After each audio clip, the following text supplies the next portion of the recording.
let's talk about the Netflix joint All Day and the Night. That's a new movie that just came out, and it stars my dude who played RZA in the Wu-Tang American Saga, and it's a really good movie, man. Really good movie. About the cycles of inner city kids and growing up with fathers who were out in the streets doing stuff like doing drugs, selling drugs, and just being thugs in the street, and the whole repetitive cycle. Whether or not you're gonna follow them or not. What did you think of it? Man, like I said, I think it's definitely, and I said it again, it's definitely like a modern day menace to society. Yeah. But I think a little bit more of a message to it, as far as like basically showing a whole pattern of going to, from going to the hood to the prison, and how things are set up, and it's still the same. Right. Yeah, definitely. Yeah, it is definitely a modern day menace to society. It really is. It really is. And what, South Central was kind of like that too. Yeah, but yeah, that was crazy towards the end. It's like, yo, remember me, nigga? Yeah, man. We fam, right? Nah. Yo, like, shit. I was like, fuck that. You know what I mean? And I was feeling this pain too, man. You know what I mean? I feel this pain because I've been in those types of situations before where you trying to do the right thing and, people is dicking you around and all of that shit, man. You know what I mean? I used to, do the same thing. So basically the young kid, his father is in the streets. He's selling drugs and doing drugs at the same time. And he more so starts getting real bad because he's more so doing more drugs than anything. And he ends up going to prison. And then, hoping that the son don't follow in his footsteps. But he's such a street dude that the son pretty much follows right in his footsteps. And he narrates it and talks about how the cycle is just being repeated. And then they both end up in prison together, in the same prison. And it's a good story, man, because it really puts, some things into perspective about, parental relationships with kids and how, your kids are going to want to do what you do. Even if they make a decision to try not to. Because you can tell he tried not to. Oh, yeah. Because he was trying to get into making his music, writing songs. But because he was so embedded in the hood, all of this hood stuff around him is going on, and then people are basically poking the bear every day. You ain't shit, blah, blah, blah. Just poking at him until he finally just like, fuck it. You know what I mean? I can't keep letting this shit happen to me. So, the only way to escape the hood mentality is to get the fuck out the hood. That's it. Because you have to have a better surrounding or you're going to fall victim to that shit. You know what I mean? Because in the hood, you're always going to be surrounded by wolves. You know what I mean? I've been there, and it's nothing but wolves, and I'm glad that I finally got about and I stayed the fuck out. Yeah, environment plays key. I mean, and when I went to college the first time, I listened. I took a sociology class. You had these white people saying like, "Oh well, it doesn't matter where you're at. You got opportunity. You can do whatever you want. And how you do. I don't care how bad it is." And to an extent, some of that is true, but if you ain't... To an extent, though. I mean, you know what I'm saying? You can't just, like some stuff is just... You can't really,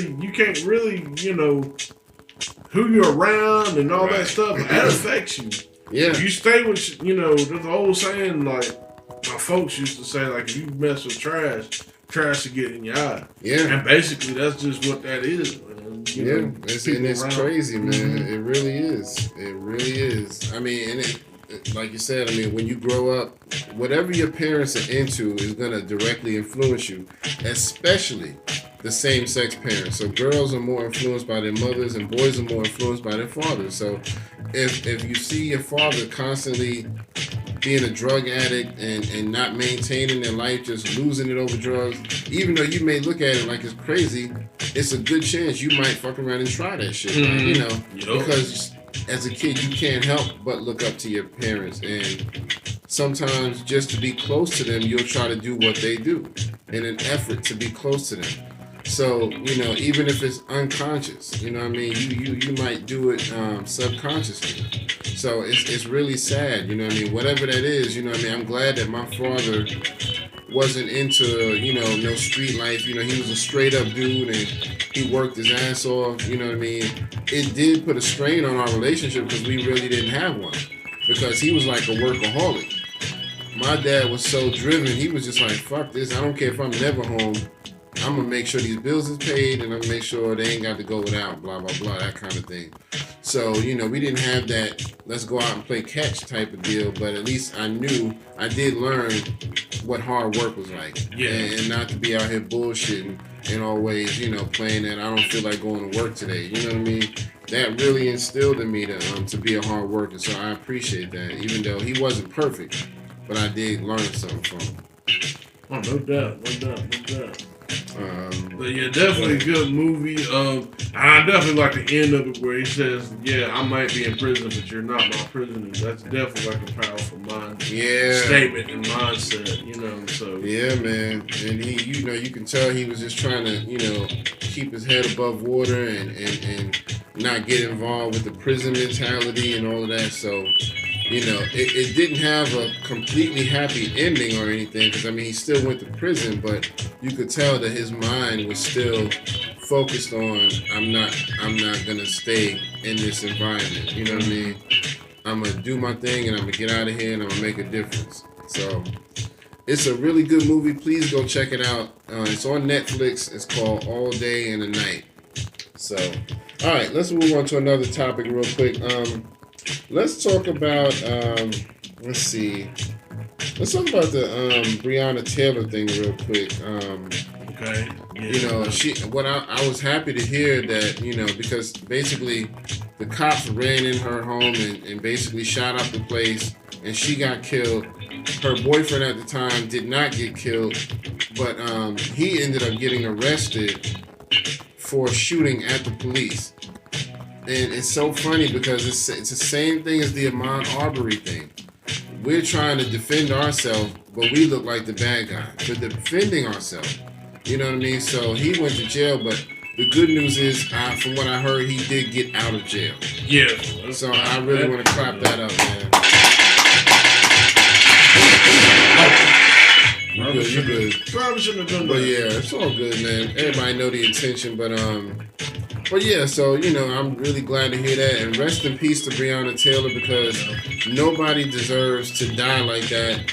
She was a great person. I'm sure nobody's trying to say she was perfect, but she was somebody who stood on the front line. She was an EMT worker. She worked for 2 different hospitals. So she was constantly serving people who were sick and stuff like that and putting herself in danger just to help others. And then she's finally got a day off. She home playing video games with her boyfriend, and y'all come beating down the door, and then wonder why the fuck he's shooting back at y'all, or even shooting at y'all, period. Oh, y'all shouldn't. You know what I mean? You come busting in the door, you think, if I got a gun, I ain't gonna just start licking off? Nigga, please. Well, the thing of it is, they already had the guy the guy that they was after in custody. And he was like 10 miles away or something like he that. already in custody and y'all out looking for him. Number 1, y'all out looking for somebody who's in custody. Number 2, the address you have is not even the one you busted in. You in the wrong fucking address. Either way, you would have still shot up somebody's house for no reason, whether you went to the right address or not. Yeah. So, any police officers and law enforcement who do shit like that, you know what I mean, go in and shooting and not even, trying to show warrants or anything like that, just go in and busting in people's doors and being all sneaky. Yeah. All y'all can eat a dick. You know what I mean? Fuck that. But the thing of it is, man, she was a civil servant. EMT. EMT for 2 different hospitals. Yeah, if one of those cops was shot or whatnot, she'd be the one working on the or at least getting them to they get to the hospital. Yeah. I mean, you know what I'm saying? It's really a slap in the face. And then really too, one thing about this this was black love because the boyfriend shot back. They don't want to see that shit. Yeah.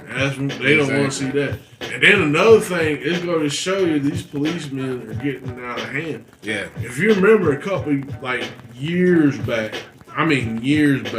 probably about 10 or so years now, they had, I think it was around California, there was a fireman and he had the streets blocked off because what he wanted to do was he was trying to separate, keep people from not going down, following a ravine or whatnot, because there were some people he was trying to get to and protect. Okay. Well, the cop was like, "Well, you need to move this truck." And I was like, "Sir," he was like, "Look, there's some people down there. I'm trying to protect them. I'm trying to get people to go around because this is, it'd be dangerous." Dangerous, yeah. And the cop kept insisting, telling him to move. He's like, "Look, I got it. I'm trying to protect everybody."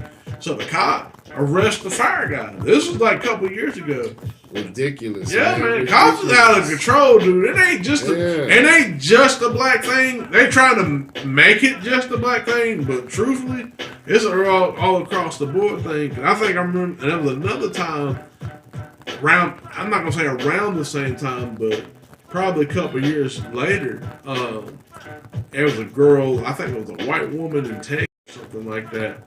Somebody came around and grabbed her hand. Well, what she did was she snatched away. Right. Found out it was a cop, and then she's like, "Well, you're resisting arrest." But you're behind. If someone's snatching me, especially I don't know what the fuck is going on. Especially you a white female, they snatch them shits up like candy, goddammit. And then they come up, they come up there. Yeah, I was grand too. What's up with that? This shit is crazy, man. I'm so sick of the fucking double standard that we have to deal with law enforcement, because even though a lot of it is racial, the real issue here is the power tripping. Yep. Power tripping. When you get that badge and you get that gun and you think I run shit, that's the problem. That goes to motherfuckers' heads. That's a lot. And they think they can just do whatever the fuck they want. A lot of them officers and stuff got picked on in school. They wasn't the cool kids. They didn't. Yeah. So now they got some authority. Yeah, they trying to take that out on people like, "Oh man, nah, I'll fuck your shit up. Get on the ground. Get on the goddamn ground." Yeah, man, it's crazy. Yeah, you know what I mean. That's the shit about it, man. So, and we also got to talk a little bit about Ahmaud Arbery's issue, because there's been some growing developments in his situation too. Rest in peace to him, and condolences to his family, that they even had to deal with that. Yeah. But first of all, the guy who did the video, I forget his name, it's Roddy, but I think his name is William something, but they call him Roddy for short. And he finally got arrested because he was trying to, he did an interview, I remember, it was on maybe Good Morning America or something, and basically he was all crying and trying to be all sappy about it, and I just hate that, this happened to this guy, and, trying to act like he was so compassionate. Mm-hmm. I don't believe you. You need more people. I'm sorry. You know what I mean? Because the proof is in the pudding, as they say, because first of all, not only did you follow this man, what we found out was up to 4 minutes, anywhere from 3 to 4 minutes, you were following this man, number one, and then number two, instead of calling the cops to say, "Hey, we found somebody we think is suspicious doing some stuff," you just said, "I'm going to just videotape this shit." You know what I mean? Flag number two. Because my thing is, a person who's trying to do the right thing, they're not going to just follow and videotape. They're going to call the cops and say, "Look, here's what's going down. We trying to corner this guy. Can y'all meet us at the intersection of such and such, or find us? We in this area." You ain't pick up the phone the first. And then also number three, which I still think this is true, you can hear the sound of a gun cocking in his video. Now he claims that he didn't have a gun and all of that is bogus, but you can clearly hear some shit cocking. Now I believe that he did, but because there's no proof, he probably got rid of the gun and, it wasn't used in the issue, so he's off the hook. You know what I mean? So we're going to leave that alone, because that's speculation, but I know what I heard. I know what I heard, and I know what I heard. Now, you know what I mean? Exactly. You know what the fuck it sound like. But then another thing that's been leaked now is that Gregory McMichael has been spotted at a KKK rally. Come on now. Every time I see those fucking pictures of those white dudes, whether it's the one who took the video or the ones who jumped on him and tried to kill him or did kill him, all I can think of is that old Dukes of Hazzard song. Just some good old boy. I hear that shit every time I see it. Yeah. Good old boys. That's it. It's the fucking club called Good Old Boys, and basically they got each other's back. Period. And that's why shit like that goes down, because see, we are so disjointed in the black community, man. We need to start doing shit like that, having our backs. Some of us will, but it's only a handful of us that'll try to have each other's back. Not saying that we need to be lying for each other, but we just need more solidarity. Yep. You know what I mean? We need more brotherhood instead of always allowing ourselves to be pitted against each other, whether it's entertainment or whether it's in real life. Every time. And look at the documentary, The Last Dance. You know, look how much more friction has come out of this about people, you know, talking about how they still got beef or still mad at somebody, and you know, everybody's like, yeah, you know what I mean? Go against each other. Jordan, hate him. Isaiah Thomas, you should still hate Jordan. You know, you didn't shake hands. You should have done this. You should have done that. It's all a bunch of shit that just pits us against each other. Yo. Instead of us dapping each other up, saying I love you. You know what I mean? I can't stand that shit, man. I can't do it, man. I'm not about to be out here always starting friction with my fellow brothers over no bullshit. You know what I mean? So it is what it is, man. But that's how society does for us, and we fall into the trap because a lot of us are following the patterns. Our parents was in that life, and now we in that life. You know what I mean? Yep. So it's all the same, man. But I'm glad that they found evidence that Gregory McMichael was in a KKK rally, because that just proves the point that they just a bunch of good old boys that stick together, because now it's all about, we don't have to wear the hoods. We just need to know. We need to know when we look at each other. You know, we got that little wink or that little sign that we give each other so nobody else knows. You know, we got a secret handshake. Good old boys know good old boys. You know what I mean? They know each other. So all of them can eat a dick. That's all I can say. Yep. So, but yeah, did you want to add anything else about Ahmaud Arbery? Well, side note, we want to shout out the young man who ran with the TV, the white pastor. The white Let's pastor, clap man. that up. That man, yeah.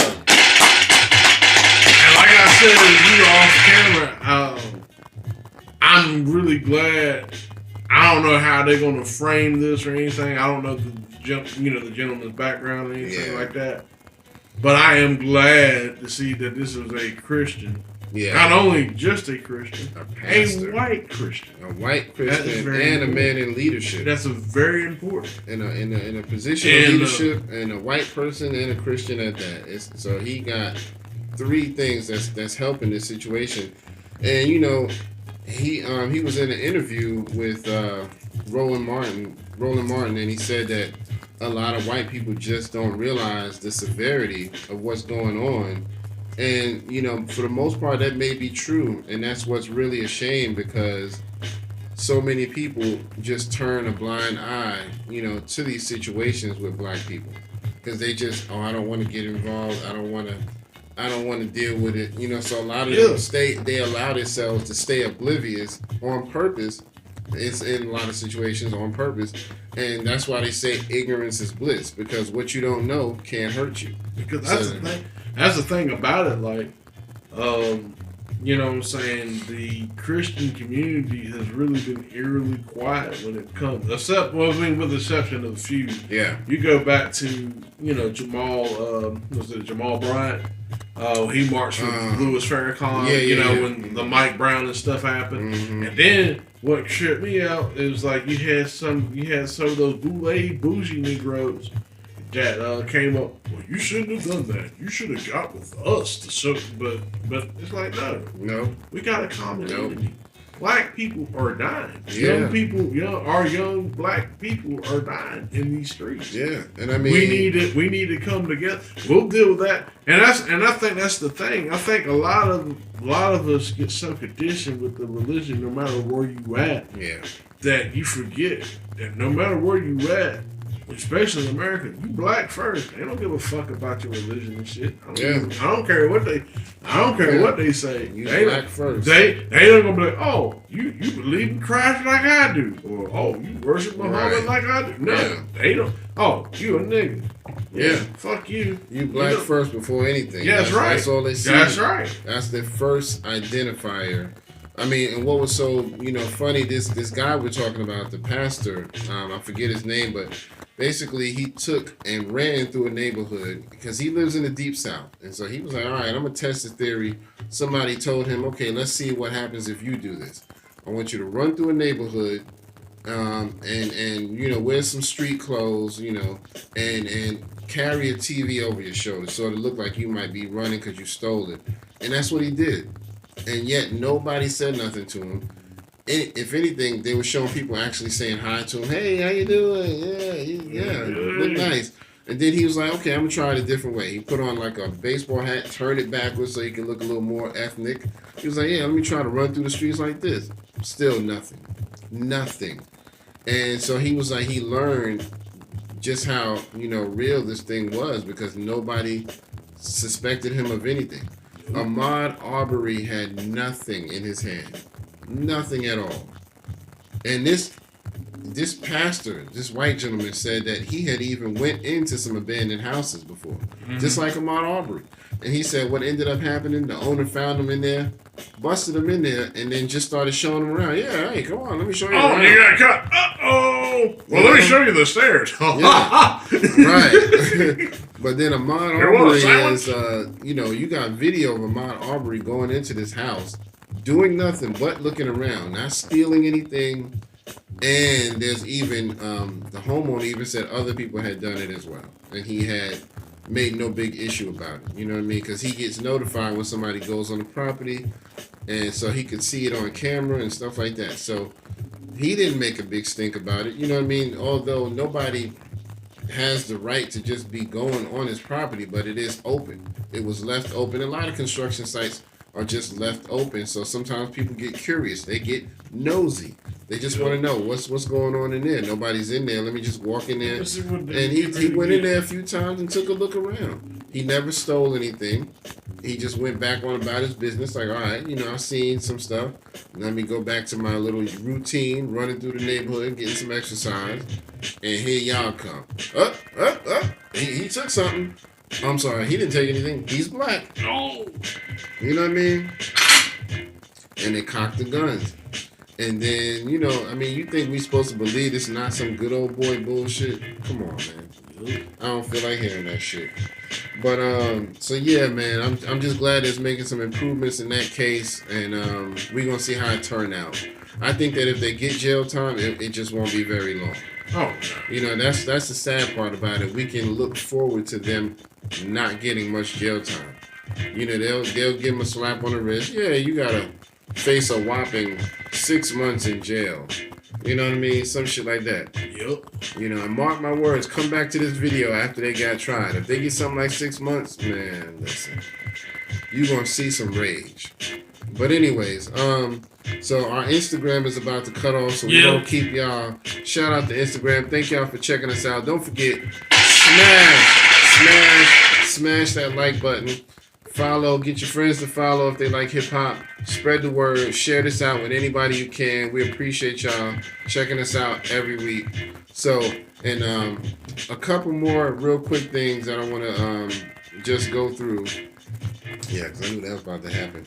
So, as far as the coronavirus, here in North Carolina, we were in phase 1 of reopening the state, and now they've approved us to be in phase 2 so that more stuff is opening. Restaurants are starting to open to let more people go in and stuff like that. Despite us not meeting the fucking requirements. Exactly. Not meeting the requirements. And the number of cases is still growing so rapidly. Just like a week ago, like last weekend, they had grew like almost 1,000 cases over that weekend. It was like 800 or 900 over the weekend. And every day I keep up with the numbers, and every day they announce, here's what the numbers are, and it's steady growing. We're at like 21 or 22,000 right now for the whole state. And it's really sad. You know what I mean? We went from like 0 to 22,000 over a span of like 6 weeks. Yeah, because I was in a couple of counties, and then it's like all of a sudden this shit just starts spreading. Yeah, like, it starts spreading like in my county, like remote as shit. Yeah, and they like, yep, it's starting to trickle down.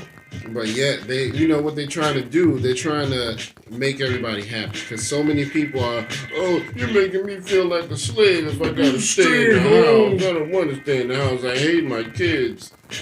Fuck y'all. You know what I mean? You need to stay your ass home. But it is what it is. They open it up. Go ahead and jump in the cesspool. You know what I mean? 'Cause I'm not about to run out in the streets. Them same people that were saying that shit were probably the same people that was probably like complaining at the job. Yeah. I bet you. Yeah. I bet you. Mm-hmm. Yeah, they careful what you wish for. Because the main one is probably always complaining about the job and how they're sick and tired of running up to that job, and now that you got to stay home, it's all, oh, I hate being here. I want to go back to work. I just want to go back and be social. And man, damn that. Y'all can do what you want. I don't care if they give 100% lifting to this stay-at-home order. I'm not going to be running the streets. I'm going to be at the hell. Yeah, I mean, the dudes out here still raw dogging these damn nasty-ass hoes. I mean, man, listen. Y'all nasty. Dang, you talking about the breathe in the air? Or nah. You actually talking about hoes? I'm talking about sex. Oh, damn. They're like, yeah, man, I'm Corona, raw dog. Yeah. Somebody had shared a video with me where some dude, you know, it was a room full of people having sex, and you could tell that it was something that was going on now because you can hear the dude who's videotaping because he's all excited because he's seeing all this sex going on, and he was like, man, quarantine. And he's like, man, damn, a quarantine. You can hear him talking about the quarantine. But yet, all y'all in the room just nasty orgy going on, not giving a damn. You know what I mean? I'm just like, y'all ain't gonna be happy till y'all dead in this damn ground. Well, damn, trip me out about it though. You know, with this nice weather coming about and everything, yeah, people really gonna be taking off. Yeah, people taking it off, right? You know, all because of this stuff, man. Like, like fuck it, you know. And then been crazy shit coming out too, like crazy shit that like NASA and all that stuff's been given. Like crazy release. I'm not gonna go into that because that would be another podcast. But like monumental shit, and people just like, yeah, fuck it. I don't want to go outside. I'm like, okay. Yeah, exactly. You know? So do what you want. But yeah, like I said, we just trying to stay safe no matter what they say, and you know, things are. You know, I'm sure things are getting a little better, but the curve has not been flattened that much. Trust me. So you know, matter of fact, China. It's picked back up. Have they? Yeah, wow. And they're talking about really, you know, you got to get your paper product, you know, not necessarily go out there and hoard it, but they're talking about they're going to be, you know, they're going to be fighting for paper again. It's crazy as hell, man. But all y'all just stay safe, you know, please take heed and, you know, just pay attention to what's going on, man. Don't just follow the crowd. Pay attention to what the fuck is going on. Yep. I'm going to get me some damn rags and shit to wipe my ass with. Rinse and reuse, nigga. Rinse and reuse. But yeah, man, I can't with these people, man, so... But yeah, I guess we won't hold y'all. I think that's pretty much it for our show today. Oh, wait a minute. We really got a lot more.